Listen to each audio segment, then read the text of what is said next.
what makes an event successful? You're going to have a home party, you're going to have a group meeting, you're going to have something going on. What makes it successful? Having prospects in the seats. If we have an event, whatever it is, and we do not have butts in the seats with our prospects there, then it's not really as successful as it could be. It's not really what we're hoping for, because the objective of, sharing what we have is to share it with the new people, to get the word out, to have people that, are seeing it for the very first time, or they're seeing it as a second look.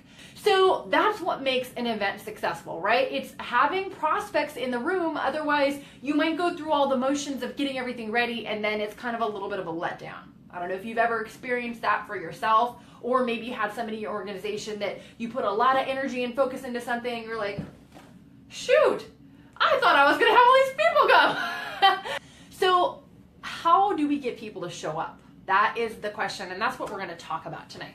So one thing that's very, very important is we got to understand the circle of influence. Okay, when somebody gets started and they're brand new, or let's say you've been in business for a while, here's how our contacts are.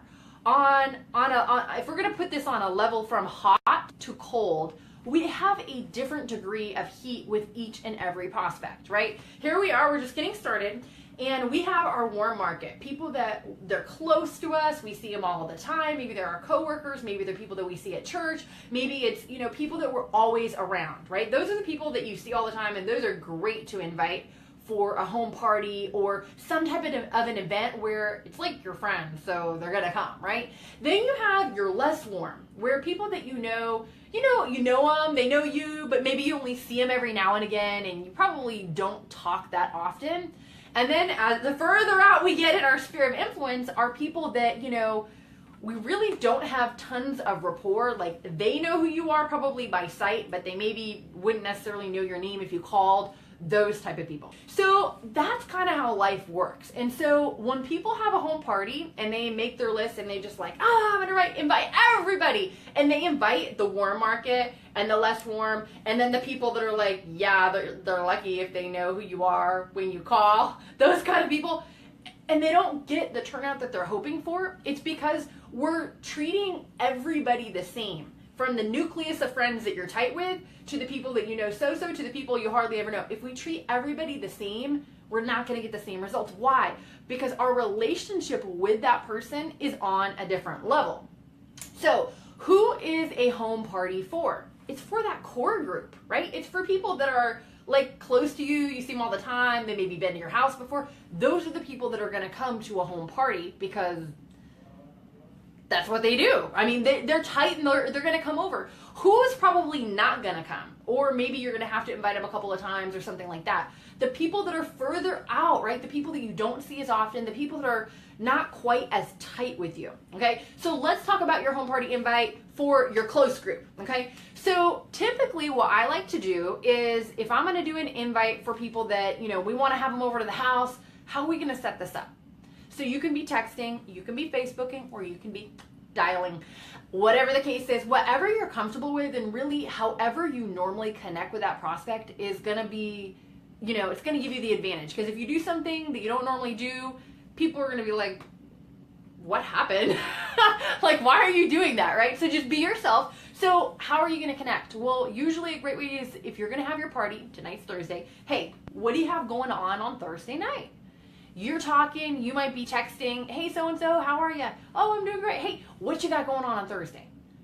They're going to either say one of two things. They're going to say, oh, I'm taking to Johnny to soccer, or we're doing this, or we're doing that. They say, oh, nothing. Why? What's going on?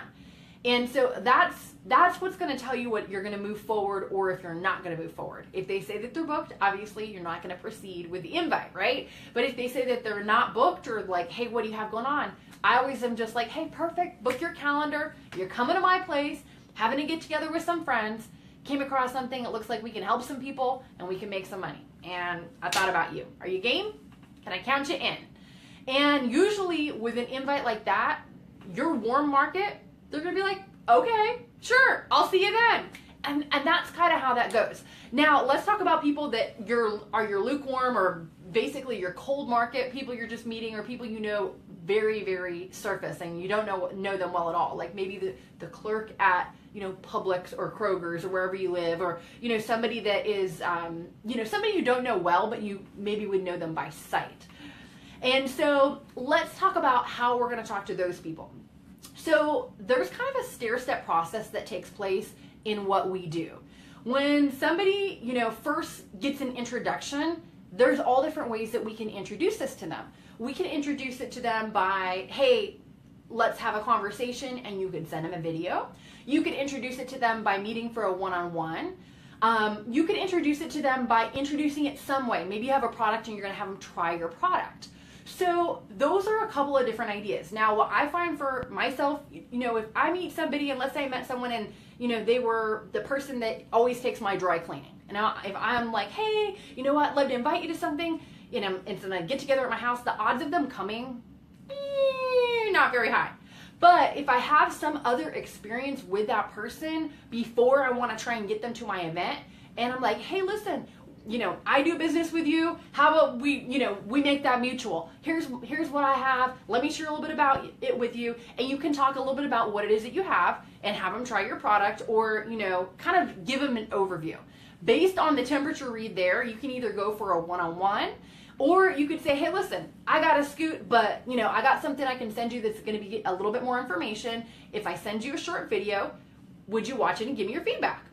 They say yes. Okay, perfect. Get the number, text them the video, and then set up your follow-up time.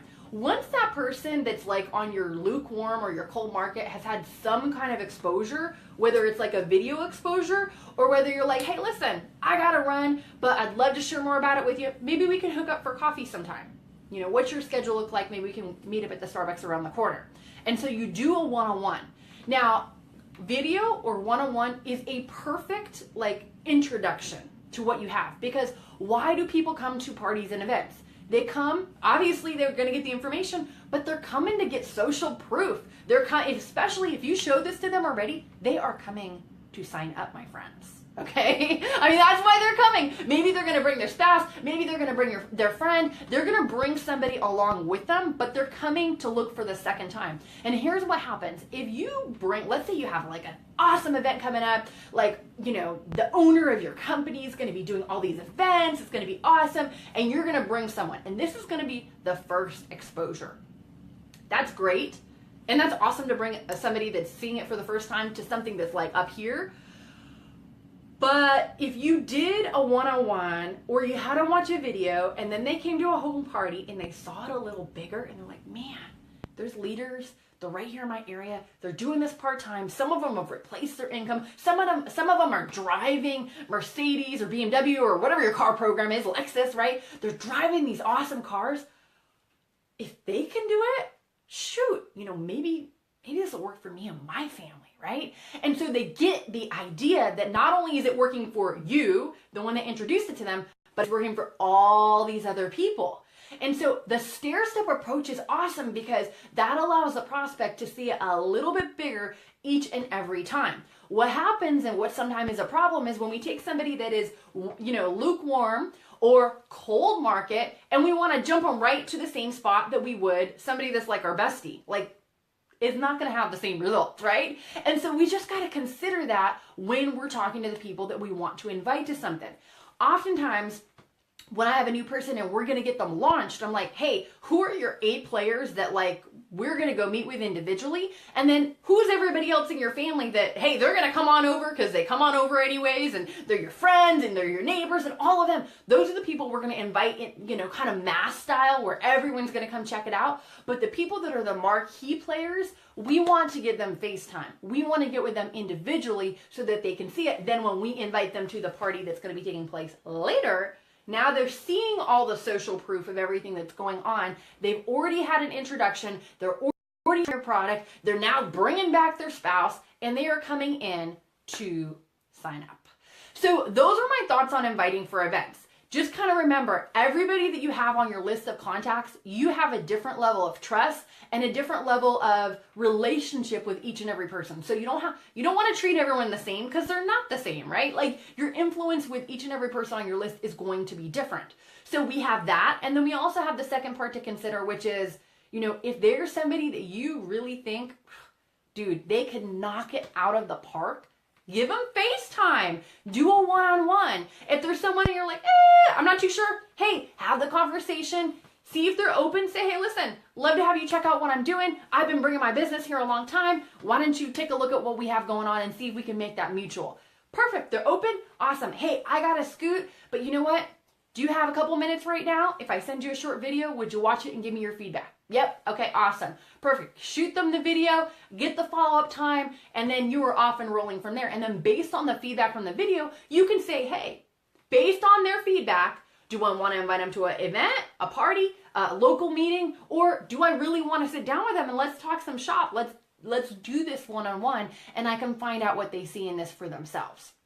So those are my thoughts on inviting. Guys, I hope that was helpful. I hope you guys use it. Now, a couple of different things. So we're talking about things that you can do specifically with like people in your backyard, right? Because they're going to come to an event that you are inviting them to. But, you know, sometimes there's people that you know and you can meet on social media, okay? Now, we have active prospecting, which is everything we've been talking about, where you're reaching out to people, but then we also have passive prospecting. And just like passive income, it's a beautiful thing. You start setting some things up that you do one time. And the things that you put out there, like on social media, they can bring you leads over and over again, but you only did them one time. So if you like that idea, if you like that concept and you want to start learning about, you know, how you can start applying it in your business, then I have something that will help you.